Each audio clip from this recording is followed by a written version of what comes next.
सोचिए, एक ऐसा देश जहां कभी भूख नहीं थी, जहां चोरी करना पाप समझा जाता था, जहां चरित्र धन से ऊपर था और जहां गाय केवल पशु नहीं, जीवन की धुरी थी। ये कोई कल्पना नहीं है, ये वही भारत है जिसे देखने के बाद एक विदेशी शासक ने खुद स्वीकार किया कि जब तक इस देश की आत्मा को नहीं तोड़ा जाएगा, तब तक इस देश को गुलाम बनाना असंभव है। और उस आत्मा का नाम था भारत की संस्कृति, भारत की शिक्षा, भारत की कृषि और उसका मूल आधार गौ आधारित जीवन व्यवस्था। आज हम 21वीं सदी में खड़े होकर जब पीछे देखते हैं तो सवाल उठता है, क्या सच में वही हुआ जिसकी साजिश 1835 में रची गई थी? क्या भारत की रीढ़ तोड़ी गई? क्या हम धीरे धीरे अपनी ही जड़ों से काट दिए गए? 1857 की क्रांति से लेकर 1966 की गोलियों से छलनी संतों तक और आज सड़कों पर प्लास्टिक खाते गौवंश तक। ये केवल इतिहास नहीं है, ये एक अधूरी लड़ाई की कहानी है। ये कहानी है वादों की, वादा खिलाफी की, आस्था की, संघर्ष की और अब एक निर्णायक जन अभियान की। ये कोई भाषण नहीं, ये कोई आरोप पत्र नहीं, ये एक साक्ष्य है कि जब जब भारत ने गौ को छोड़ा, तब तब भारत ने खुद को कमजोर किया। अब सवाल सिर्फ ये नहीं है कि गौ माता के साथ क्या हुआ, सवाल ये है कि अब हम क्या करेंगे। लॉर्ड मैकॉले का आगमन 2 फरवरी 1835 को ब्रिटेन की संसद में मैकॉले के भारत के प्रति विचार और योजना। मैकॉले के शब्दों में, मैं भारत में काफी घुमा हूं, दाएं बाएं इधर उधर मैंने ये देश छान मारा और मुझे एक भी व्यक्ति ऐसा नहीं दिखाई दिया जो भिखारी हो, जो चोर हो। इस देश में मैंने इतनी धन दौलत देखी है, इतने ऊंचे चारित्रिक आदर्श देखे हैं और इतने गुणवान मनुष्य देखे हैं कि मैं नहीं समझता कि हम कभी भी इस देश को जीत पाएंगे जब तक इसकी रीढ़ की हड्डी को नहीं तोड़ देते, जो इसकी आध्यात्मिक और सांस्कृतिक विरासत है और उसका मूल आधार गौ आधारित शिक्षा, गौ आधारित कृषि और गौ आधारित जीवन शैली। इसलिए मैं ये प्रस्ताव रखता हूं कि हम भारत की पुरातन शिक्षा व्यवस्था, संस्कृति और गौ आधारित जीवन शैली को बदल डालें।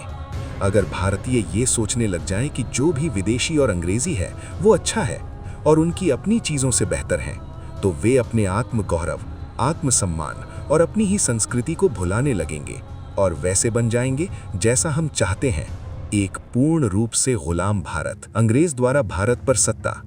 अंग्रेजों ने भारत में प्रशासन की शुरुआत 1757 में प्लास के युद्ध के बाद ईस्ट इंडिया कंपनी के जरिए की, जिसने राजनीतिक सत्ता हासिल की। 1857 मंगल पांडे जाति से ब्राह्मण थे, अंग्रेजों की फौज में सैनिक थे। एक दिन मार्ग से निकलते हुए प्यास लगी, खूब चले लेकिन कोई कुआं नहीं दिखा। अचानक एक बहन कुएं पर पानी भरती दिखी। उस बहन ने मंगल पांडे की ओर देखकर मुंह फेर लिया। तब मंगल पांडे जी ने पूछा, बहन मैं आपसे कुछ कह रहा हूं, मुझे पानी पिला दो। उस बहन ने स्पष्ट मना किया कि हम आपको पानी नहीं पिला सकते। मंगल पांडे ने पूछा, आखिर क्यों? मैं जाति से ब्राह्मण हूँ, स्नान पूजा पाठ करके आया हूँ और आप हमें पानी देने से मना कर रहे हैं, आखिर कारण क्या है? तब उस बहन ने कहा कि आप जिन अंग्रेजों की फौज में कार्य करते हैं, वहाँ बंदूक की गोली का कारतूस बनाने के लिए गौ माता की चर्बी का प्रयोग करते हैं। आप मुंह से कारतूस निकालते हैं, आपका धर्म भ्रष्ट हो चुका है। इतना सुनते ही मंगल पांडे की प्यास बुझ गई। उसी समय मंगल पांडे आर्मी कैंप में गए और लेफ्टिनेंट ह्यूम और कर्नल बम दोनों को गोली से छलनी कर दिया। उसी दिन से शुरू हुआ 1857 की क्रांति का उठाव। मंगल पांडे ने गौ की चर्बी लगे कारतूस के इस्तेमाल के खिलाफ विद्रोह किया। उनके इस कार्य ने मारो फिरंगी को नारे के साथ 1857 के विद्रोह की चिंगारी भड़का दी। 1945 आजादी से पूर्व लोगों को आश्वासन। महात्मा गांधी गाय को भारतीय संस्कृति का अभिन्न अंग बताते थे और सरदार पटेल गाय को भारतीय संस्कृति का अभिन्न अंग मानते थे। दोनों ने गौ रक्षा को स्वतंत्रता संग्राम से जोड़कर जन भावनाओं को जगाया था। उनका मुख्य जोर ब्रिटिश हुकूमत से मुक्ति पर था। इस हेतु गौ रक्षा उनकी विचारधारा का केंद्रीय हिस्सा थी, जो जन समर्थन जुटाने में मदद करती थी। गांधी जी कहा करते थे कि गौ रक्षा का विचार आज़ादी से भी महत्वपूर्ण है। पटेल तो गौ रक्षा के अंतः से कट्टर समर्थक थे। जन जागरण। उन्होंने गौरक्षा के मुद्दे को स्वतंत्रता संग्राम से जोड़ा, जिससे लोगों में एकता और राष्ट्रवाद की भावना बढ़ी। गौ हत्यारी ब्रिटिश हुकूमत के विरोध का भाव बढ़ा। 1945 तक भारत की आज़ादी की लड़ाई अपने चरम पर थी। इस दौरान गांधी जी और पटेल दोनों ही ब्रिटिश शासन से मुक्ति के लिए विभिन्न तरीकों से जन समर्थन जुटा रहे थे। गौ रक्षा की भावना ने उस समय के राष्ट्रवादी आंदोलन को एक धार्मिक और सांस्कृतिक आधार प्रदान किया, जिससे हिंदू जनता का जुड़ाव और मजबूत हुआ और वे आज़ादी की लड़ाई में अधिक उत्साह से शामिल हुए। 1947 देश आज़ाद हुआ। ब्रिटिश भारत में मुसलमानों को गाय की बलि देने की अनुमति थी। हालांकि हिंदू तब भी गाय की पूजा करते थे। भारत के स्वतंत्र होने के तुरंत बाद इसमें आंशिक बदलाव आया। पूरे देश में गौ हत्या बंदी नहीं हुई, पर कुछ राज्यों में गौ हत्या पर प्रतिबंध लगाने वाले कानून बनाए। हालांकि ये भी सच है कि गांधी और नेहरू ने इस तरह के कानून का कड़ा विरोध किया था। हालांकि महात्मा गांधी एक हिंदू के रूप में गायों की रक्षा करना अपना कर्तव्य मानते थे। उनका मानना था कि मुसलमानों को स्वेच्छा से गौमांस छोड़ने के लिए राजी करना चाहिए। यही उनकी सबसे बड़ी भूल रही और नेहरू ने गौ रक्षा आंदोलन के बारे में कभी सोचा ही नहीं। और एक बार तो उन्होंने जिन्ना से वादा भी किया था कि उनकी सरकार गायों के वध पर प्रतिबंध नहीं लगाएगी।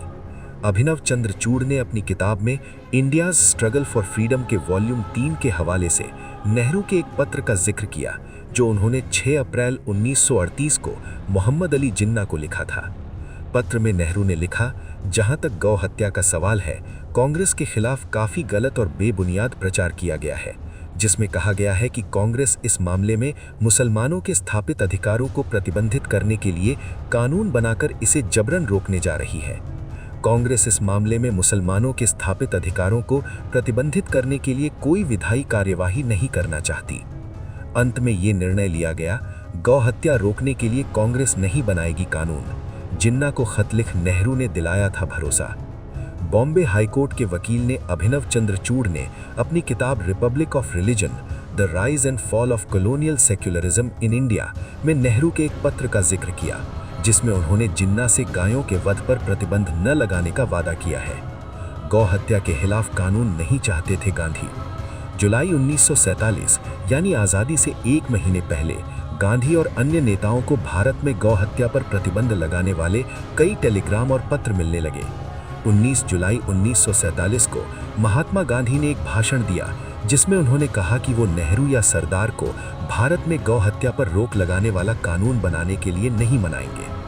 उन्होंने दोहराया कि गायों को कम दाना देकर, बैलों से भारी बोझ उठवाकर और गायों को बूचड़खानों में बेचकर खुद हिंदू ही गौ हत्या के लिए जिम्मेदार हैं। उन्होंने कहा कि जवाहरलाल नेहरू या सरदार कोई भी कानून नहीं बना सकते जो गौ हत्या को रोक सके। गांधी जी और नेहरू जी ने आज़ाद भारत में गौ हत्या पर पूर्ण प्रतिबंध इसलिए नहीं लगाया क्योंकि गांधी जी का मानना था कि इससे मुस्लिम और ईसाई वोट कम होंगे। गौ हत्या बंदी कानून से ज्यादा शिक्षा और धार्मिक सद्भाव महत्वपूर्ण है और किसी पर जबरदस्ती थोपना गलत है, जो उनके लिए संकल्प के विरुद्ध था। स्पष्ट कहें तो ये उनके द्वारा की गई वादा खिलाफी थी। 1966 गौ रक्षा आंदोलन। 1966 का मुख्य आंदोलन भारत में गौ रक्षा आंदोलन था। धर्म सम्राट स्वामी करपात्री जी के सानिध्य में आंदोलन हुआ, जिसमें साधु सन्यासियों और हिंदू संगठनों ने देश भर में गाय की हत्या पर पूर्ण प्रतिबंध लगाने की मांग की थी, जिसके तहत 7 नवंबर 1966 को दिल्ली में एक विशाल प्रदर्शन हुआ, जिसमें कई जगह हिंसक झड़पें भी हुईं। अगस्त 1966 में गृह मंत्री गुलजारी लाल नंदा के घर के बाहर धरना। 7 लाख से भी अधिक गौभक्त इकट्ठा हुए दिल्ली में। दिल्ली की माताओं ने सड़कों पर भट्टियां लगा दी, पूड़ी, आलू की सब्जी और अचार टिफिन भिजवाए। धरना प्रदर्शन। असंख्य संतों पर इंदिरा गांधी ने गोली चलाई। कई गौभक्त और संत यमुना जी में बहाए गए, कुछ संत नाली में बहाए। परिणाम, इस आंदोलन ने केंद्र सरकार पर दबाव डाला और अंततः राज्य सरकारों को अपने विवेक पर गौ हत्या पर प्रतिबंध लगाने की अनुमति दी गई। लेकिन केंद्रीय कानून नहीं बनने से जिन राज्यों में कानून बना, वहां से तस्करी कर वध स्वीकार्य क्षेत्र में वध जारी रहा, जो आज तक बंद नहीं हुआ है। अन्य 2012, 2014, 2016, 2018 के आंदोलन। जयपुर, दिल्ली में आंदोलन। कौन से राज्य में गौ हत्या पर प्रतिबंध? उत्तराखंड, उत्तर प्रदेश, राजस्थान, गुजरात, मध्य प्रदेश, छत्तीसगढ़, हरियाणा, हिमाचल प्रदेश, दिल्ली, महाराष्ट्र, जम्मू कश्मीर, चंडीगढ़, इन राज्यों में गाय, बछड़ा, बैल और सांड की हत्या पर पूर्ण प्रतिबंध है और उल्लंघन पर कड़ी सजा का प्रावधान है। आंशिक या कोई प्रतिबंध वाले राज्य मुख्यतः केरल, पश्चिम बंगाल, असम, अरुणाचल प्रदेश, मिजोरम, मेघालय, मणिपुर, नागालैंड, त्रिपुरा, सिक्किम, गोवा। इन राज्यों में गायों के वध या बिक्री पर कोई या बहुत कम प्रतिबंध है या विशेष परिस्थितियों जैसे फिटनेस सर्टिफिकेट के तहत अनुमति है। असम, सार्वजनिक स्थानों पर बीफ की खपत पर हाल ही में प्रतिबंध लगाया गया, लेकिन घर पर या निजी प्रतिष्ठानों में खपत अनुमति है। कर्नाटक, 2021 में एक सख्त कानून लागू किया गया, लेकिन नियमों में भिन्नता है। Nagaland plus 7 sisters plus Kerala plus Bengal, खुलेआम गौ कटती है, गौ मांस खाने की परमिशन। आज देश में गौ की स्थिति। गौ माता सड़क पर भूख और प्यास से परेशान सुनी घूमती है, लोगों के डंडे और गाली खाती हैं, सड़क पर प्लास्टिक खाती हैं। हर साल लाखों गौ माता प्लास्टिक खाने से प्राण त्याग देती हैं। गौ माता की गोचर भूमि पर कब्जा, गौ माता के जंगल नष्ट हो गए। 4 लेन, 6 लेन, 8 लेन की वजहों से प्रतिदिन सड़क दुर्घटना। लुम्पी बीमारी से गौ माता परेशान। चारा खेतों में जला दिया जाता है, गौ माता देखती रह जाते हैं। खेत की फेंसिंग पर करंट छोड़ दिया जाता है कि गौ माता फसल खा नहीं पाए। मेलों में नंदी की बिक्री। प्रतिदिन लाखों गाय की तस्करी होती है। Truck, container, taxi, tanker. Alkabeer और देवनार जैसे कत्लखाने जहां हजारों की संख्या में गौ काटी जाती है। वृंदावन की संतों की मीटिंग। वृंदावन में बैठकर संतों ने विशेष रूप से गहन चिंतन किया, कुछ कार्य योजना बनाई। देश भर के संतों को आदेश दिया कि कार्य योजना का देश के कोने कोने में यानी 5000 से अधिक तहसीलों में विस्तार करें। देश भर के संतों के समक्ष कार्य योजना को रखा गया। गौ सेवकों को आदेश दिया पूरे देश में इसे आगे विस्तार करें। संतों ने अलग अलग स्थान पर जाकर ये कार्य योजना रखी।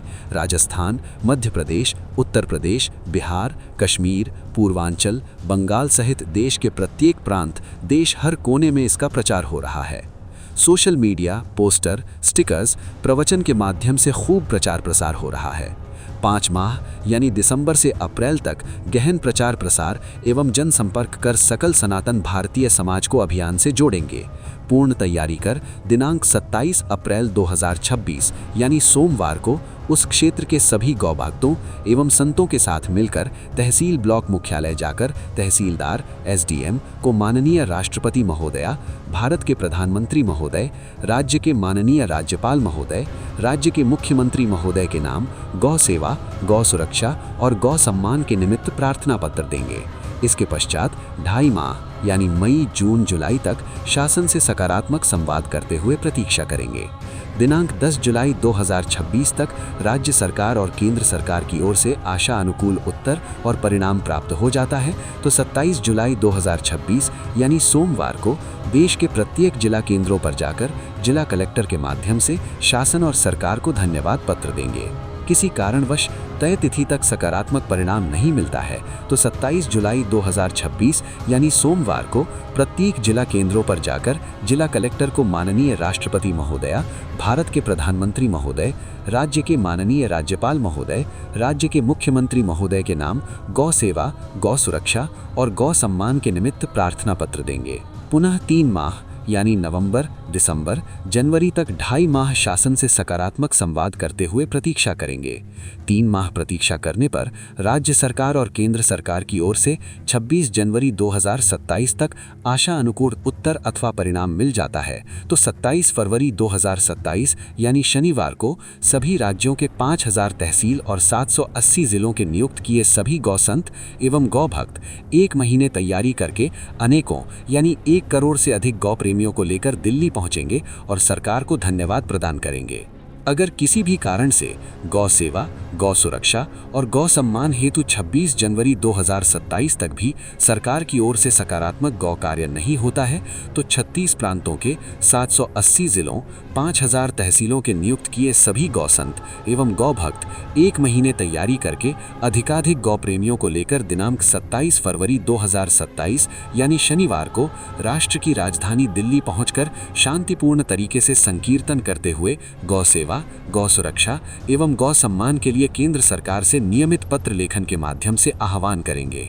ये सभी गौभक्त 5.5 माह अर्थात 15 अगस्त 2027 तक दिल्ली में बैठकर सरकार से नियमित गौ सेवार्थ, गौ रक्षार्थ और गौ सम्मानार्थ प्रार्थना जारी रखेंगे। देश के 30 जिलों से 1000 लोग 7 दिन के लिए दिल्ली आएंगे। उनके 2 कार्य: गौमाता का संकीर्तन, पीएम को एक व्यक्ति रोज के 10 पत्र लिखेगा, इस प्रकार से 3 लाख पत्र रोज लिखे जाएंगे। इस प्रकार से 5 करोड़ 40 लाख पत्र 6 माह में लिखे जाएंगे। इस संकीर्तन सभा में देश के प्रत्येक जिले से 7-7 दिन का समय लेकर अलग अलग तिथियों पर अलग अलग जिलों के गौप्रेमी, गौसंत तथा कार्यकर्ता शामिल होंगे। 5.5 माह कीर्तन सहित प्रार्थना और प्रतीक्षा करने पर 15 अगस्त 2027 को प्रधानमंत्री जी लाल किले की प्राचीर से गौ सेवार्थ, गौ रक्षार्थ और गौ सम्मानार्थ उचित समाधान कर देते हैं तो सभी गौभक्त सरकार को धन्यवाद देकर लौट जाएंगे।